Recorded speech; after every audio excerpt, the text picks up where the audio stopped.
Welcome to Africa. Welcome to Jumia. Across Africa's vibrant cities, a transformation story is unfolding. Pan-African e-commerce company Jumia, once synonymous with steep losses, is writing a new chapter. In late 2022, facing accumulated losses of $2 billion, the company made a decisive shift.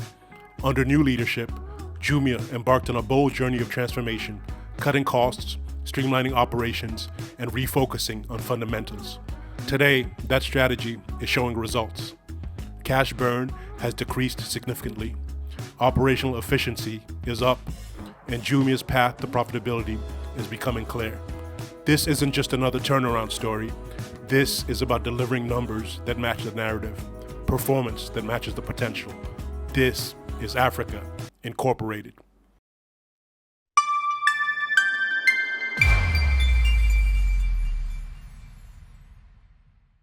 Hello, everyone. Today, we're here in Nigeria with Francis Dufay, CEO of Jumia, the first unicorn from Africa and the first tech company from the continent to list on a major global stock exchange.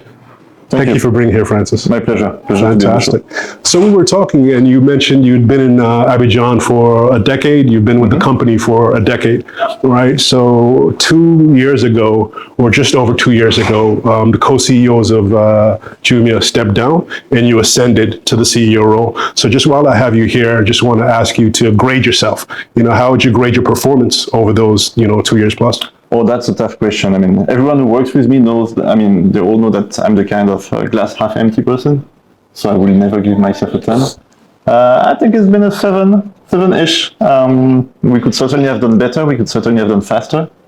But to be fair, I think the company we have today is a lot different from the company we had back in 22. It's almost a different company. So yeah, quite a transformation. Fantastic. We can be proud of it collectively. No, that's a high score, nonetheless, a 7. But to that point on the company being different, I think when Jumia went public, 2019, if you look at the IPO prospectus, the story was about growth, right? So the word growth appeared in that perspective over 100 times. It was all, I think at that time, Jumia was growing 50% in terms of annual customers, but in some circles, there's a narrative that the co-CEOs were actually fired as Jumia moved from focus on growth to a focus on profitability. So I just want to ask you, is Jumia's growth story dead?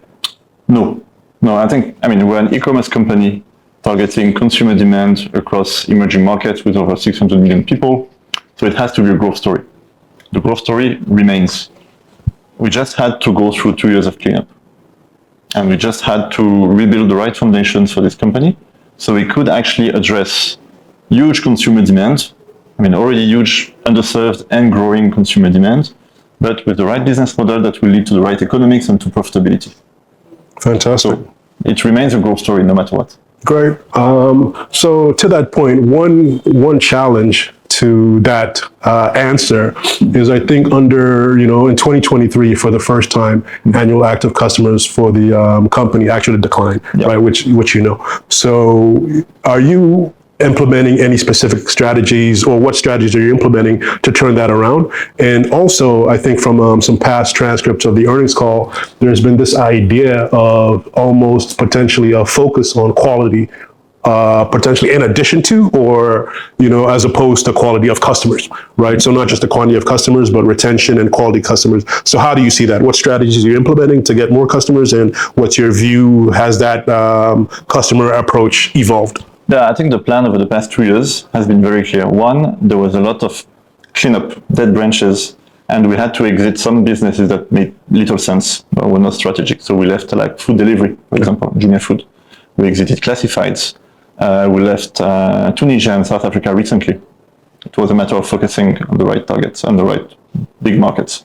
Then there was a second leg that was efficiency and cost cutting. This business didn't have to bleed that much money. So we were able to actually operate in Africa with the right economics. We've been working really hard on operations to reduce delivery costs, and also quite a lot on marketing. And we've been cutting down on incentives, so vouchers, subsidies, discounts, and so on that had attracted in the past a lot of customers for the wrong reasons.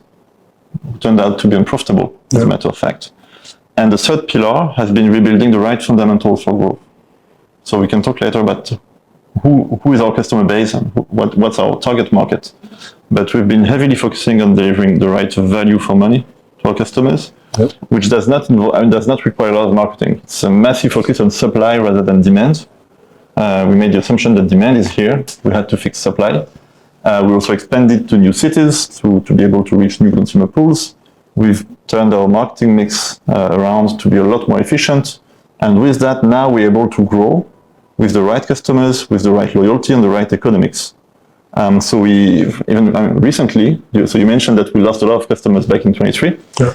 There was a cleanup. A lot of customers were with us for the wrong reasons. They were right to be here. It was pretty good deals for them, yeah. But it didn't make sense for us to run those economics in some categories and verticals that were too subsidized, to put it this way. So today, we announced back in December, we released some preliminary numbers after Black Friday, indicating that we're now growing significantly on the orders, and our customer base is now growing again with much better economics, with a much leaner company, with much less staff as well. So we're starting to show something that makes sense.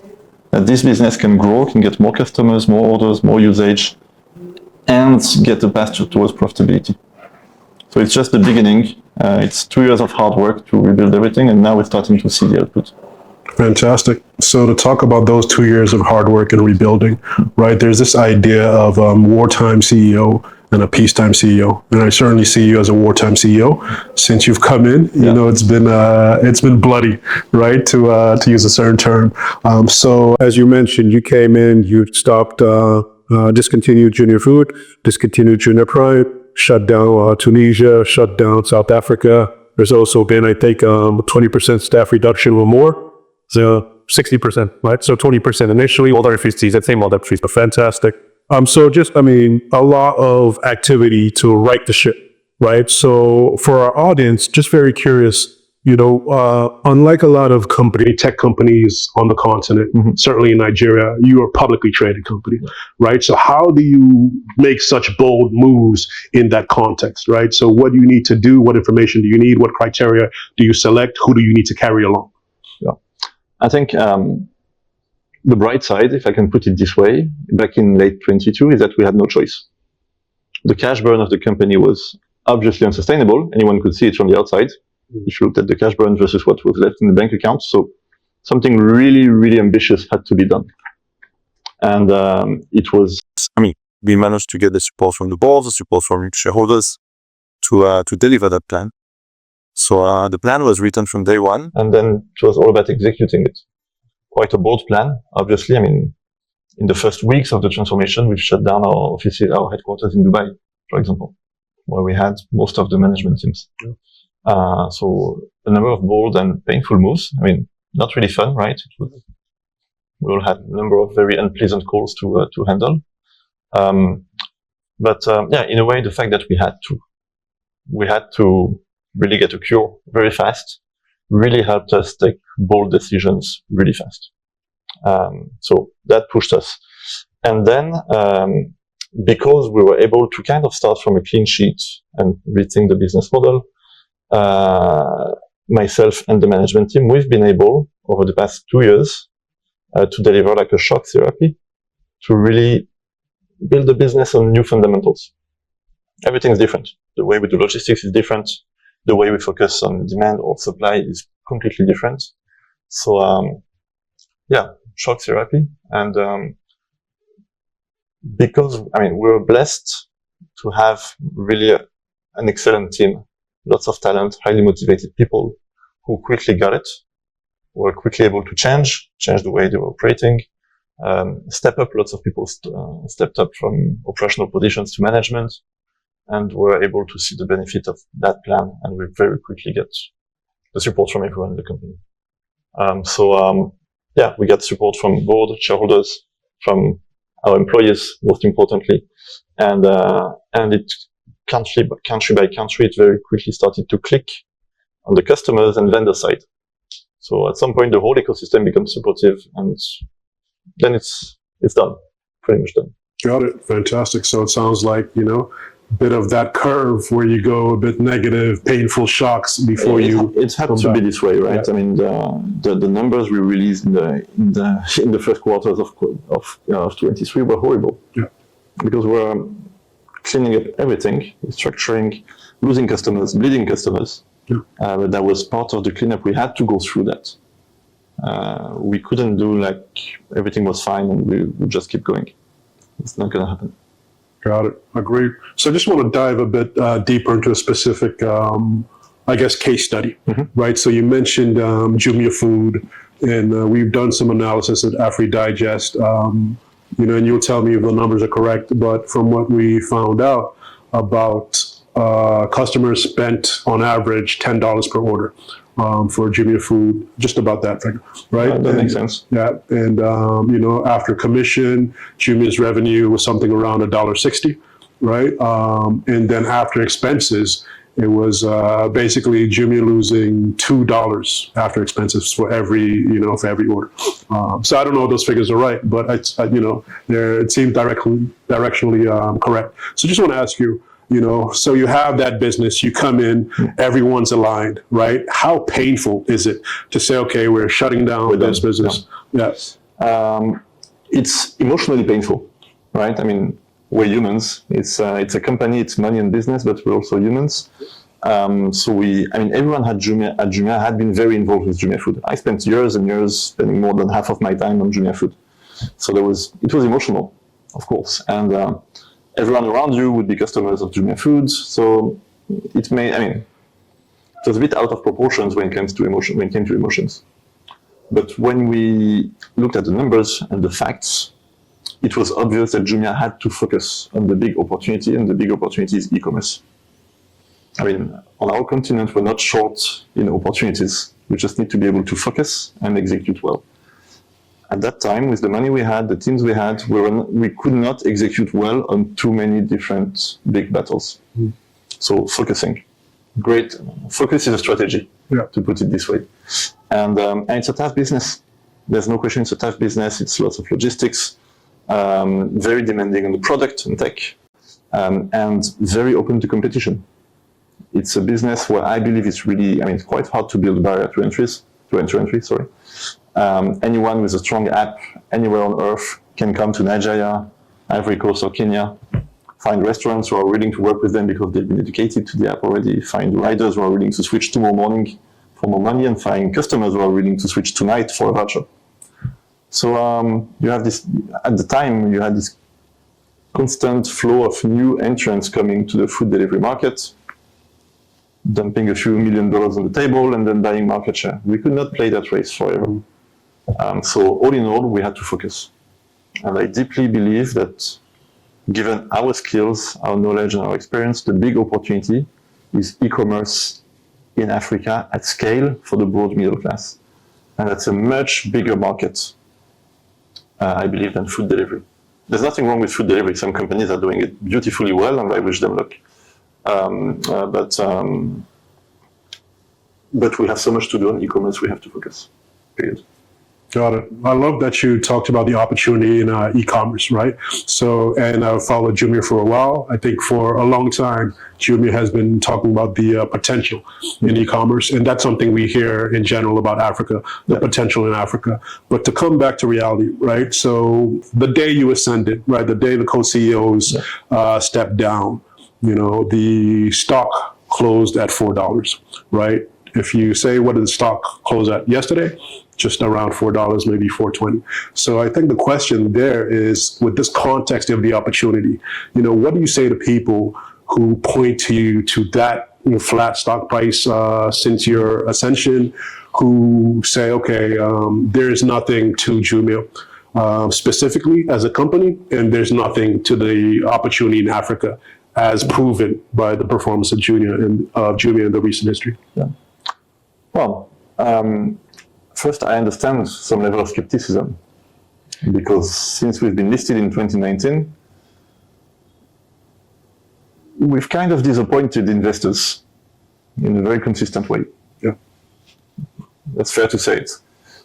So now we live in a world where money is not abundant anymore, and we have to show results. As simple as that. So we didn't show results in the past, or not results that justified high valuation, as you can see from market reactions. And now it's all about showing results going forward. The past 2 years, of course, have been hard to read, I believe, for investors, because we've been massively cleaning up. These are unusual markets for Western investors. So we had a lot to explain on the way our markets actually work, the way the lower middle class in Africa actually shop. So it's been, to be fair, a complicated story. And the amount of money that's been invested in the emerging markets and frontier markets has been going sharply down for the past couple of years. So I can't comment on the stock price today, right? I can say whether it's fair, rational, or unfair, or irrational. It doesn't matter. What matters to me is that going forward in 25, we show very clearly in hard numbers that the past 2 years have been well invested, and that we have been delivering a transformation that doesn't show in the numbers yet, but is going to deliver ultimately growth and better efficiency that will take us to break even at some point. So the proof will be in the numbers, and I can perfectly understand the feeling of the markets and investors. We're beyond speeches now, we're beyond promises. We need hard facts and numbers, and Jumia needs to deliver that. As simple as that. Fantastic. I can talk for hours about the potential of e-commerce in Africa, but as an investor, you want to know where your money is going. Absolutely, absolutely. And I think, I mean, you answered this question, but I want to just ask it more explicitly, I suppose, which is to kind of say, you know, again, with the hat of our audience, not a lot of companies in the Africa tech ecosystem are publicly traded, right? So with that lens, there's this, you know, stock market hanging around. So to what degree do you pay attention to the stock price, you know, quarterly, daily, you know, at all? It's not a priority. I mean, it's not a daily priority, of course. We don't decide on strategy of the company based on today's stock price. What matters to me is to make sure that, well, key shareholders are aligned with the strategy, that we keep them on board, we explain what we're doing, and we really share why we believe it's right. And that we can gradually onboard in our shareholder base funds that really know Africa, that bring some value and knowledge. So we have the right quality, the right pool of shareholders for an African company. But ultimately, I mean, my only priority is to deliver a healthier, growing company. And I think that's what matters to shareholders. All the decorum and all the words that come around that are secondary. Now it's all about the results and the numbers.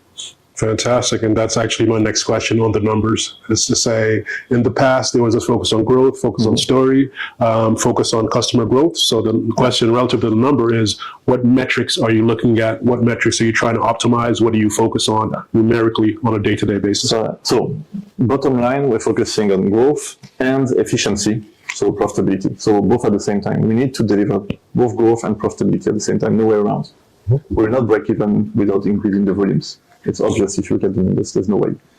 In the past, there was this belief in the world of e-commerce that if you want to grow, you have to spend more. You had to choose between growth and profitability. And growing meant like massive cash burn. It didn't have to be this way.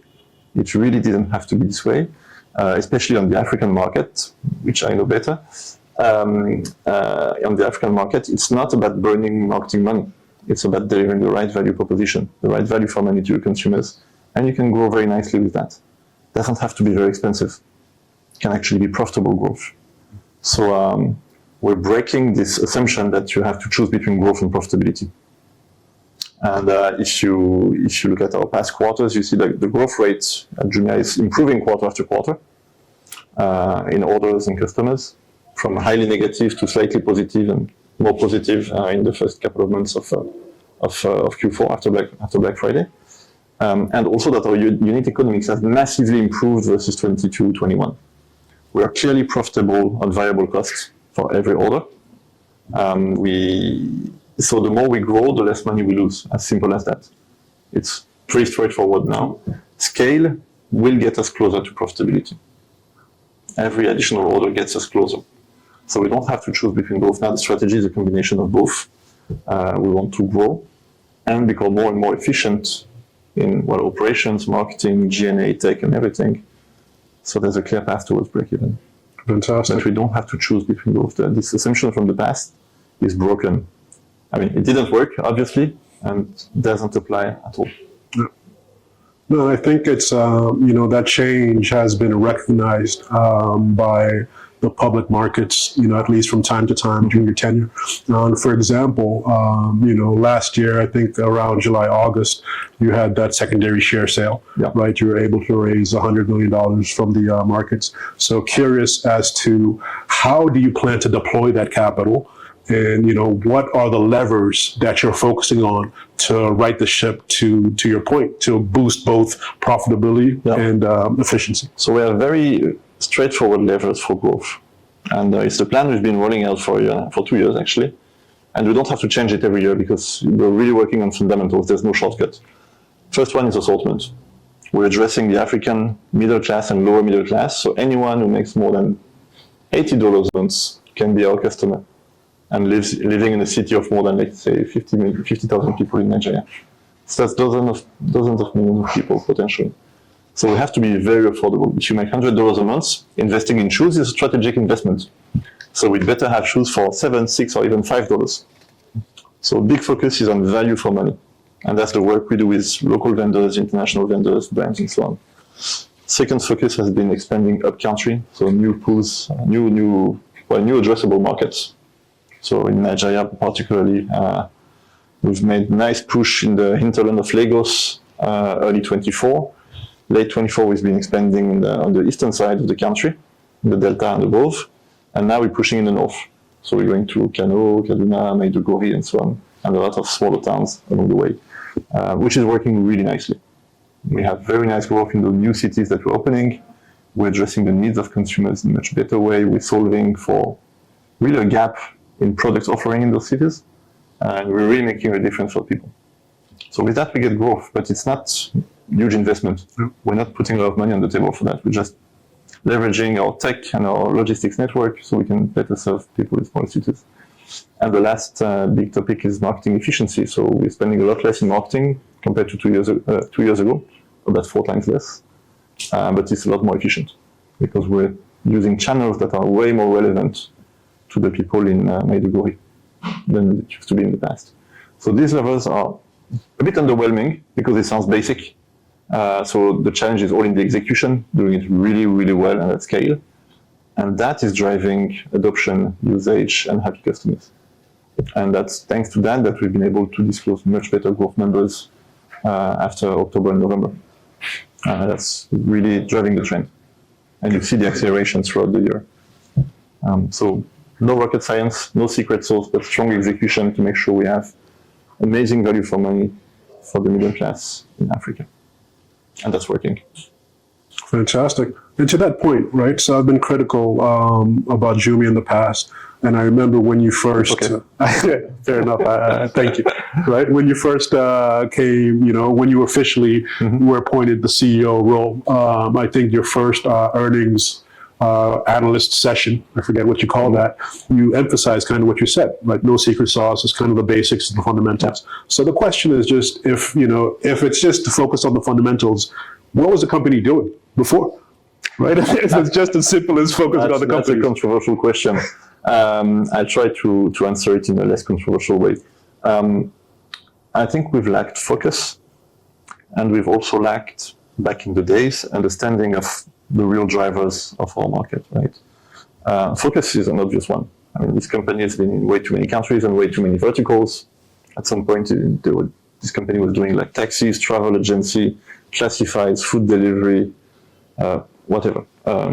Long list. Yeah. And it's hard to do everything. I mean, we are rich in opportunities in Africa. We just need to focus on one and deliver it really well at scale. So lack of focus was definitely hurting us. And then understanding the markets.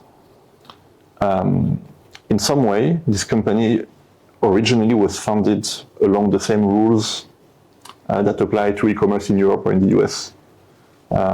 If you're in Europe, in the US, or even in China, you launch a marketplace, you have to manage supply and demand, right? The marketplace is between supply and demand. And the focus in those markets is usually on demand. You take supply for granted because you have suppliers, it's pretty straightforward, you know where to get your supply. and then you boost demand. You spend a lot in marketing, a lot in online marketing to attract more demand to your platform. And you're competing with other websites and other apps to attract that demand to your platform, so customers. So the same model was replicated, and for many years, Jumia has been spending a lot of money on marketing to grow demand. It would sound logical, right? While supply was insufficient. And the problem, coming back to our typical customer, my target customer makes maybe $150 a month in Kaduna. That's my typical customer. This customer will not be tricked by beautiful marketing on Meta or on YouTube. That's not going to cut it as long as you don't have amazing value for money, which is like amazing product offering and price points, above all price points. And so supply is actually the most critical part. Our customers in Africa are heavily price conscious, cash constrained, so no marketing trick will distract them from finding the best value for money. Whichever channel, by the way. Our customers are really very happy to change channels from online to offline and back to offline if needed, if they can get the best value for money. So this company has been built focusing on demand rather than supply, which turned out to be costly. And the moment you remove all the marketing, the vouchers and everything, you're left with not so much. So that was, I think, two of the issues we've been facing in the past. And that explains how we've been rebuilding the company in the past years. Fantastic. I kind of want to just dive into that a bit. And we were talking before this camera started rolling about this idea of a hybrid strategy, right? Where, there's a thesis that I have that to succeed as an entrepreneur in Africa, you really have to, master hybrid strategies, right? So online, offline, rural, urban, global, local, there's a few dimensions. You talked about the push from the primary cities, Lagos, Abuja, to kind of secondary cities, and also, not just cities, but also rural areas as well. So I'm curious, just how do you see that, and you just mentioned, I think, that Kaduna example, different channels, going from online and offline. So just how do you see, hybrid strategies applying to your business? Yeah, you have to be a hybrid. If you're only focusing on the upper crust of customers who are perfectly fluent with the app, have enough data to browse it on a daily basis, and who already trust e-commerce, you're dead. It's a very small niche market. Absolutely. So you have to be open to all customers and embrace the fact that not everyone has data on the smartphone, not everyone has a smartphone. Even those who have data on their smartphones may not trust e-commerce at all. So you have to build strategies to reach a really broad market. And with e-commerce, we make a small margin on lots of volume, so we have to have a very broad reach. We can't focus on just people who are already perfectly fluent with e-commerce. It doesn't work. So we've massively adapted our distribution channels and our marketing mix to be a mix of online and physical. For example, when it comes to distribution, we've been setting up hundreds, thousands of pickup stations across our countries. So our customers, can have lower shipping fees, which is extremely important.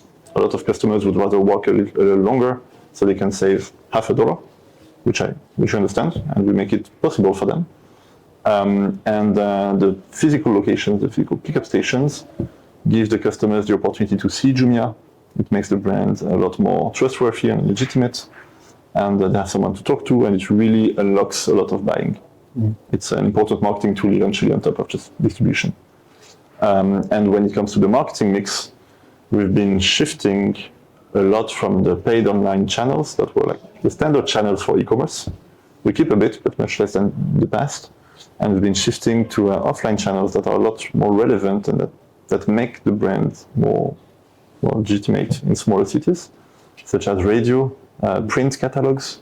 So we printed more than 1 million catalogs for Black Friday this year across the 9 markets.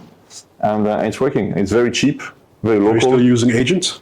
Yeah, we're still using the JForce. That's another example of people on the ground, students, broad range of very diverse crowd of agents who make a business promoting Jumia to their communities. And they can make a living from that. And they act as an intermediary between the complexity and the novelty of e-commerce and the needs of people around them who may not have the time and the desire to discover all the technicalities of e-commerce. And that's fine by us. That's fine by us. We adapt to our customers. And our customers in Nigeria and Africa in general are quite different from the standard customer in China or in the US. And that's it. So we adapt the mix, we adapt the channels, and we have to go hybrid. Ultimately, yes, no way around. Otherwise, you're limited in such a small market. That's fascinating. So kind of hybrid opens up the market, gives you a broader base to... And we see that people would over time download the app and come online. But we have to reach them and we have to force the process. Otherwise, it will take way too long. Got it. Fantastic. I want to come back to something you mentioned that was very interesting, which was the pickup stations. Right, so I just want to focus a bit on logistics because I think, and maybe you could talk about this, maybe not, but around 2022, if I'm not mistaken, in Ghana, there was a talk of deliveries by drone, right? So, and then, so that's in Ghana 2022. Don't get me started. You tell me if that's happening or not. But the other more recent example, which I'm sure you could say more about, is in Kenya. I think just this month, this January, there's talk about, switching the fleet to electric vehicles, right? So I'm just curious, what's the future of logistics? Is it drone delivery? Is it, EVs? Is it, robots and pickup stations? Just how do you see the logistics aspect? I think no matter what, the future will have to achieve efficiency and reliability. Our customers don't want luxury services. They don't want to pay for it, to start with. Nobody is willing to pay for like same-day delivery in a fancy packaging. So reliability is what we need to deliver, and efficiency, because we're addressing customers who have limited purchasing power. So they need low shipping fees, and we need to be very efficient. Otherwise, someone will lose money. So whatever gets us there. I think at this stage, our consumer pool in the market doesn't put a premium on green solutions. That's just fact. No personal judgment, that's just fact. So EVs will work if they're more efficient, period. If it costs less at the end of the day for 3PLs and riders, as simple as that. Same for drones. If drones become significantly cheaper than the traditional ways of delivery, they can work. But nobody's going to pay more money to get delivered by drone. I mean, a few thousand people, that's not the market. So the way we address it is that we're open to any solution that delivers reliability and lower cost to the company and to our customers. So in some countries, we're exploring opportunities with EVs, but the only metric we're looking at is, will it be more efficient? Will our partner make more money at the end of the day, and will we be able to reduce shipping fees for customers? If the answer is yes for both, we're really happy to take EVs and do something nice for the environment. But it has to be efficient. Got it. Fantastic. So efficiency is that lens? Efficiency, no matter what. Got it. And I think, you said something earlier. Well, I'll reframe it, right? Around the opportunity of e-commerce in Africa, right? It's attractive. You have to prove the numbers and prove it to investors. One proof point is the entry of global e-commerce players, right? They wouldn't be coming to the continent if they didn't also see a real opportunity there, right? So I think in January, we saw Chinese online retailer Temu enter South Africa. I think in, I forget, May, maybe, Amazon entered South Africa as well. Yeah. Obviously, you've since exited the South African market, but Nigeria is, from my understanding, one of your core markets. And I think November, December, Temu entered the market here, right? So I'm curious, how do you see the competition with these players? Are you competing for the same customer? And also, for example, how does Temu's entry in Nigeria impact your ability to grow market share, your ability to be efficient, profitable, and so forth? Yeah. So, first of all, it's great to have competition. It's great to have more companies growing the e-commerce market. At this stage, in countries like Nigeria, but also across Africa, excluding South Africa, which is a very specific market, the penetration of e-commerce remains really low. So anyone who comes in and is willing to help us grow the market is more than welcome. We're fighting the offline market at this stage. We're not fighting online competitors that much. The fact that a company like Temu or companies like Amazon are looking at Africa means that there's something. That means that we're probably in the right place for e-commerce. When it comes to international cross-border, like companies like Temu or AliExpress or Shein, we take them very seriously. Of course, we're competing. We're selling a lot of the same products. Of course, we're competing, and we take them seriously. As you can understand from what we just discussed, I care a lot about supply and affordability, value for money. And these guys, Temu and the likes, they really nailed it. They're really good at value for money. We look up to them when it comes to value for money.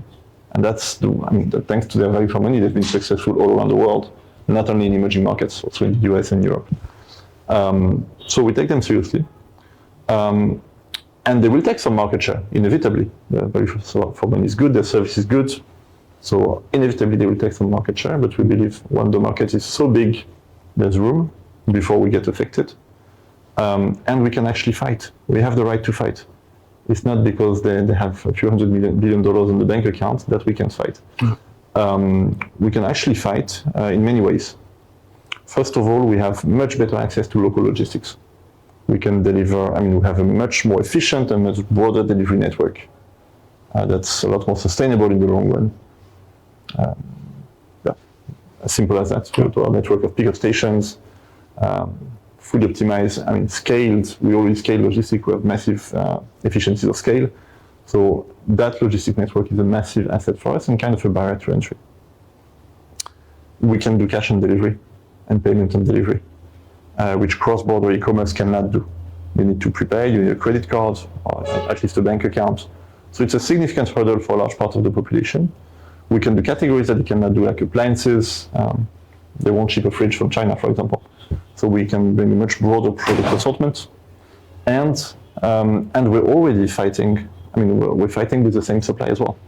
We've already grown a very important pool of Chinese vendors that are shipping to Africa, that are selling through Jumia with cash on delivery, delivered much faster, and with very, very competitive price points that can match what you find on Temu or AliExpress. So we have developed over the past 2 years actually a business model that's very relevant to compete with these guys. So now that they're coming to Africa, it will be a fair fight.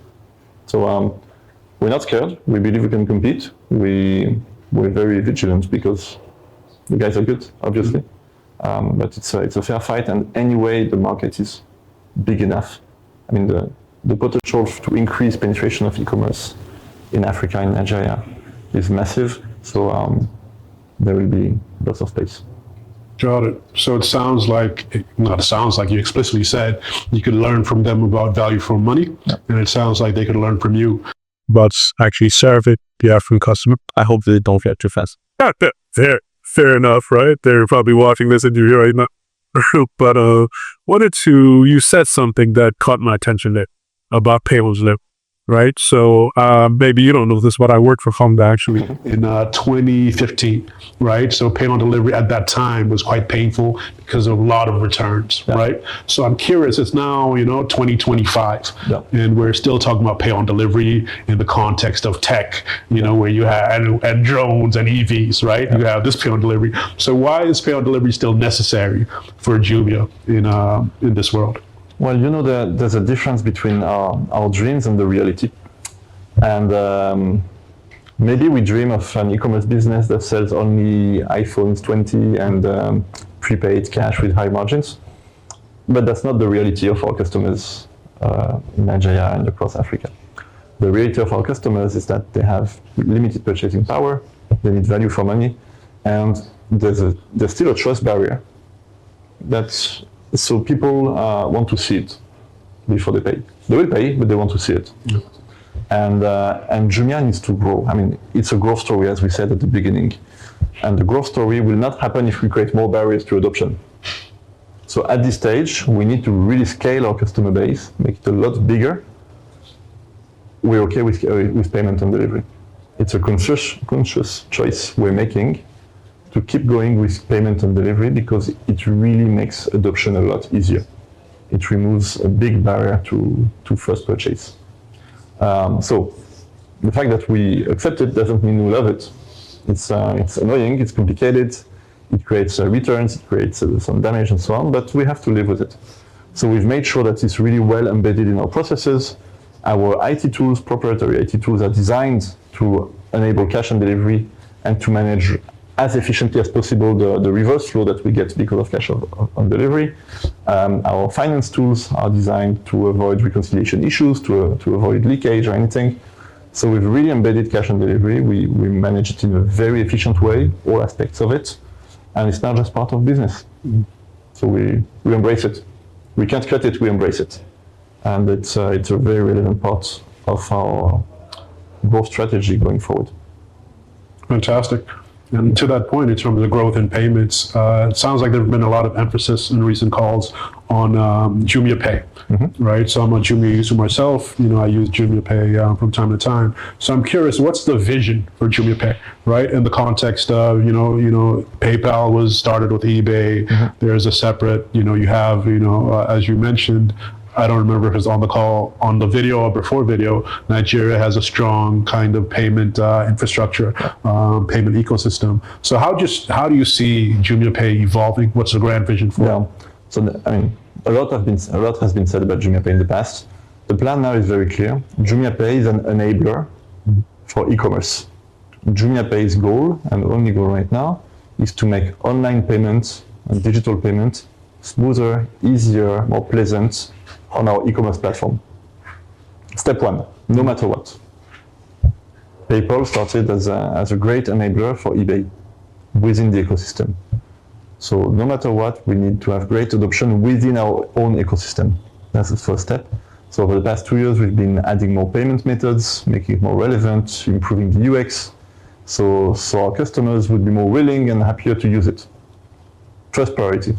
And then we'll be open to chasing opportunities for monetization, so to third parties and other options. But first step is that and only that. Got it. So just in terms of markets, this is maybe a personal curiosity question, right? My perception is Jumia is big in Nigeria.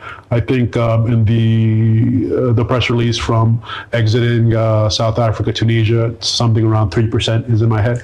Like these are very small pieces of the business. So just what is driving your business today? What are the markets that you're, are core to the business? What are the markets you're most excited about regionally? Yeah. So we're not disclosing data at market level, but directionally, we have some markets that are obviously bigger than the other ones, Nigeria being one of them, Kenya, Ivory Coast, Morocco, or Egypt. We also have very nice trends with markets that are catching up, like Ghana, Uganda, even Senegal. Every market is contributing at different levels, of course. We can't make the same volumes in Senegal as in Nigeria, understandably.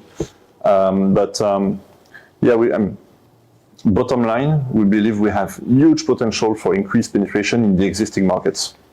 We don't need to go to new markets at this stage. There's so much more we can do in all of our existing markets. We've explained in past releases that we had better repurchase and better penetration in some markets that we use as benchmarks, like Ivory Coast. And we know that if we could achieve the same performance across all markets, it would be quite a different company already. So we don't have to reinvent the wheel or anything complicated. We know pretty much what we have to do. It's all about execution at scale, so we can make it really big, while a market like Nigeria, obviously. Fantastic. So to that point, you have experience. You're in Nigeria now. You spend time in Abidjan. I'm sure you spend time across all your different markets. So just what lessons have you learned about African consumers, about building businesses in African markets that you could share, right? What opportunities have you seen? What are the challenges? How do you capture those opportunities? How do you mitigate against the risks? I think one lesson that's been quite interesting for me is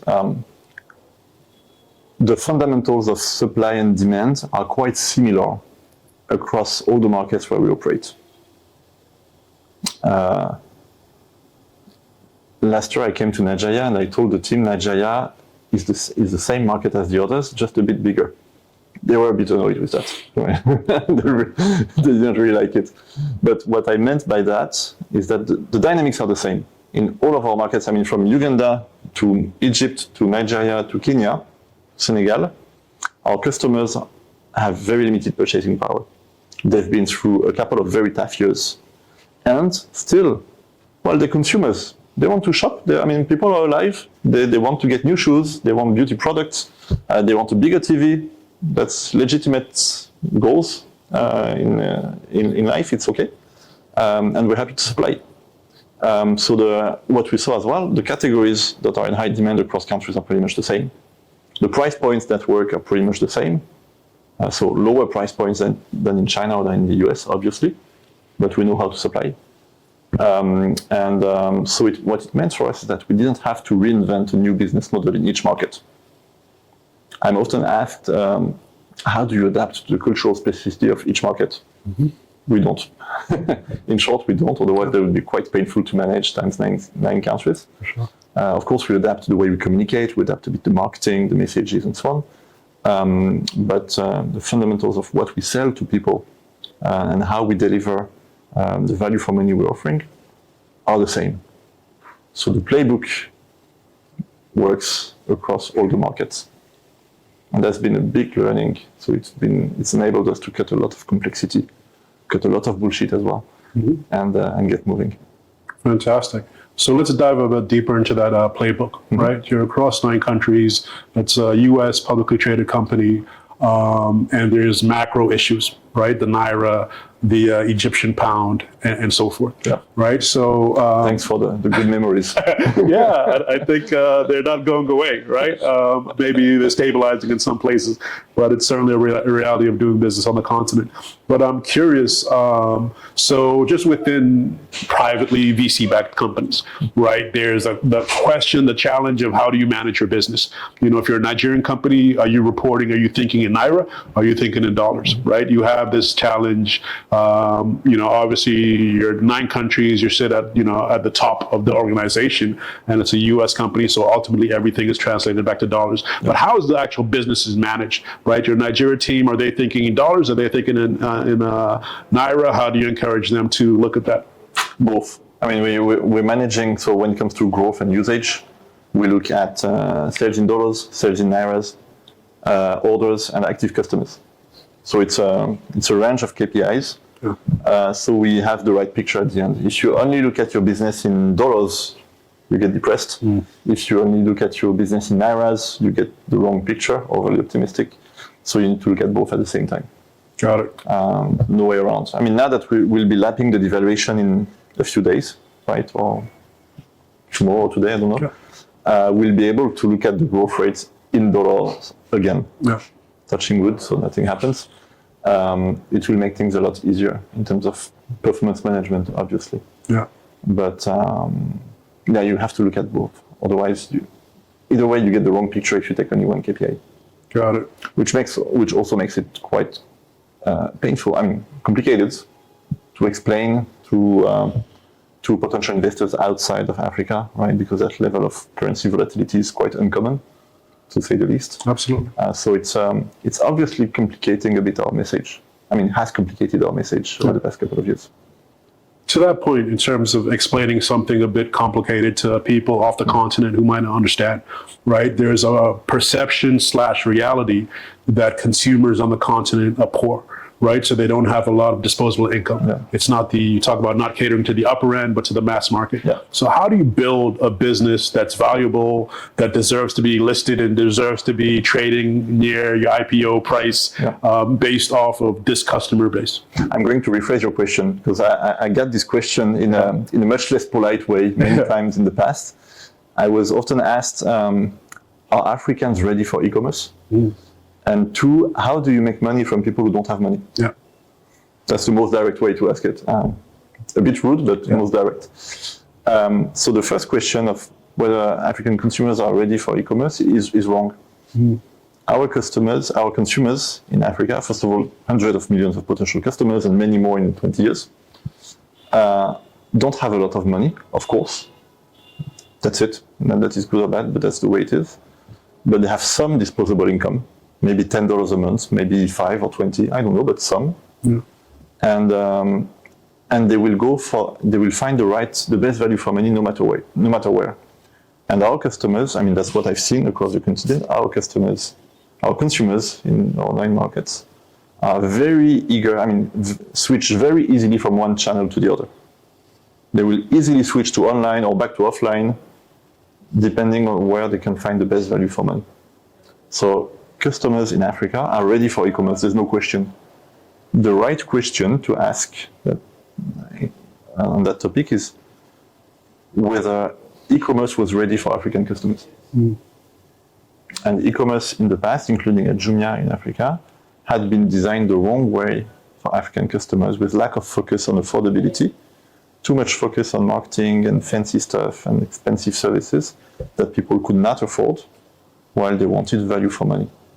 So if you design the right e-commerce that's actually tailored to the needs and the purchasing power of real customers in Nigeria or in Kenya, it works. People are willing to switch. People are willing to move to e-commerce if they can get the right value. So, answer to the first part of the question. And so then how do we make money from people who have very little? So the question was, how do you make money from people who don't have money? But the real question is, how do you make money from people who have very little disposable income? But very little is more than zero. Sure. And even people who are making, let's say, $100 a month, which is arguably not a lot of money to live comfortably, well, they manage to have some disposable income that they will save to buy something nice. New shoes, makeup. They'll save and get a TV at the end of the year maybe, or a new phone, a second phone. So there is always some disposable income for shopping to have a bit of fun, right? Life has to be a bit enjoyable. And that's across the world. It's not because people have limited income that they won't spend on discretionary stuff. So let's say someone in Maiduguri, my favorite city in Nigeria, wants to buy a blender, right? Well, in the US, probably the average price for a blender is $40 to $60. I don't know, maybe 100. Well, we'll have supply here at 25,000 Naira. So $15 or less, right? And in that price, there's a cut for us. And because our delivery costs are so low, because our operations are so efficient, we'll make money after all variable costs. So even by serving customers with low purchasing power with very affordable goods, we're able to make a margin and be so efficient in all our operations that there is profit after variable cost. And what it means is that we have to design a company that is extremely lean, because customers cannot pay for a fat organization. Customers cannot pay for leakage and waste in our supply chain. Yeah. We have to be extremely lean because we cannot overcharge customers and overcharge vendors. So it really, and that's the starting point of how we design the whole business. Yeah. That's fascinating. And I think there's a lot of lessons there that people can learn.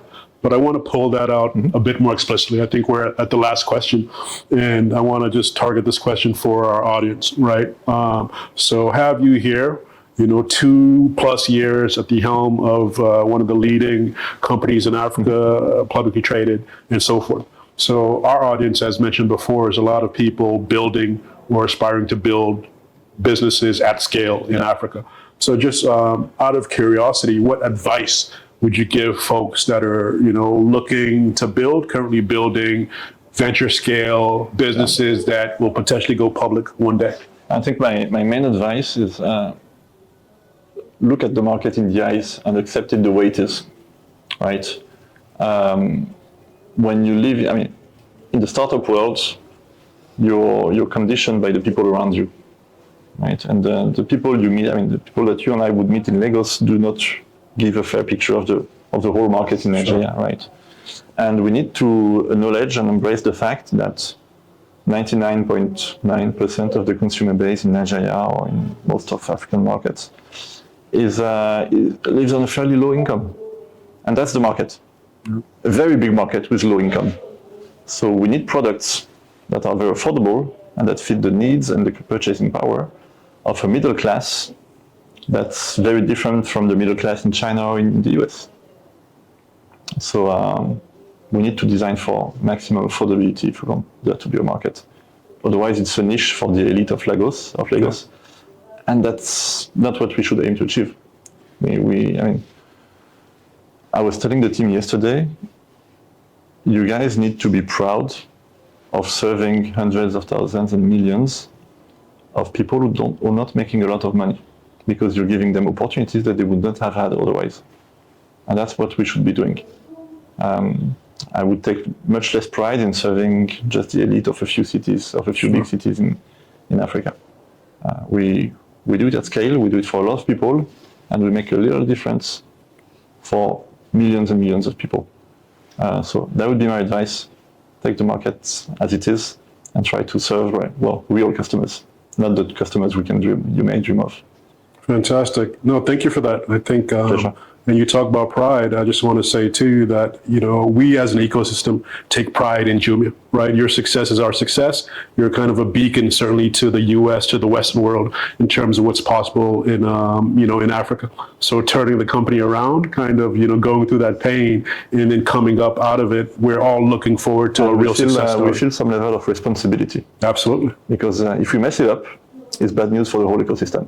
Absolutely. So we'd better make it work. Fantastic. Thank you again for your time, Francis. Pleasure.